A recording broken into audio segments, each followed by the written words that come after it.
Hey everybody, this is Terry. And yeah, we've been talking about Lent and sacrifices and fasting and alms giving and all that good stuff, right? And I recall a story in my life during a time when we just didn't have a lot of money. I had gone through a divorce. I had two little kids. Venice was 3 and Shalandra was 6. And, I remember that things were really, really, really tight. We had gone from a homeless shelter and then eventually into our own apartment. And it was just really tough. I mean, we had enough money. I had a fairly decent job, guys. I had a bachelor's degree in psychology.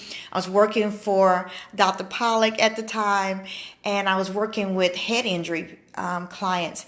And, I had a fairly decent job, enough that we didn't qualify for any government assistance. But we didn't have enough money to do anything else, right? And so I remember my kids make me laugh when I tell this story, or they tell it to me. I remember they wanted to go to McDonald's, right? And I wanted to take them to McDonald's, but we didn't have money for McDonald's back then. And so what we did was I said, okay, y'all can each get a hamburger. I don't have to get a hamburger, but I'll get each of you a hamburger. We have potato chips at home and we have soda at home. So you can't even get French fries.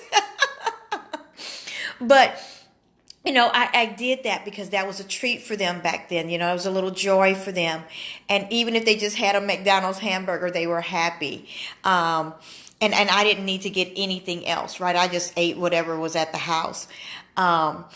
I remember also, trying to get ahead, and it meant that we all had to make some sacrifices. I had to take a second job so that we can have the extras in life. You know what I'm saying?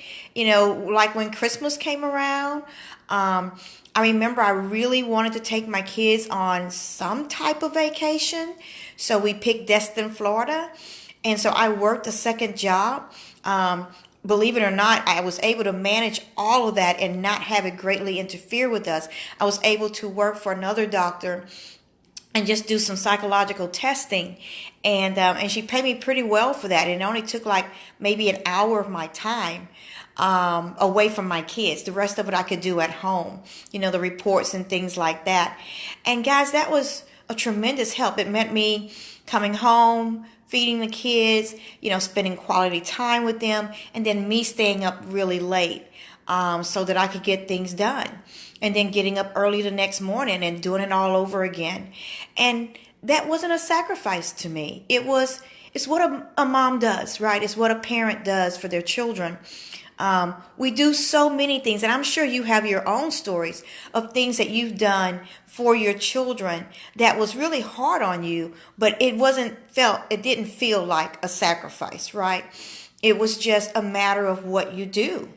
And it's been that way throughout our lives. My daughters are now older, and there's things that I still continue to have to do that's, a little bit harder on me, but easier on them, And I think about Venice. Venice, as you guys know, has disabilities. And so there's a lot of things that she can't do. And so there's things that I have to do for her so that she can have a better quality of life, right? And that's not a sacrifice. That's just motherly love. So I hope you guys are enjoying this day. It's spring break here in the Houston area. Some of you are probably asleep right now. I wish I was still asleep right now, but I am making this video. So I will talk to you guys later. If you need anything, please reach out to us, Gateway to Counseling, the number 2 counseling.com. We are here for you. Okay. We're your objective friend. Bye-bye.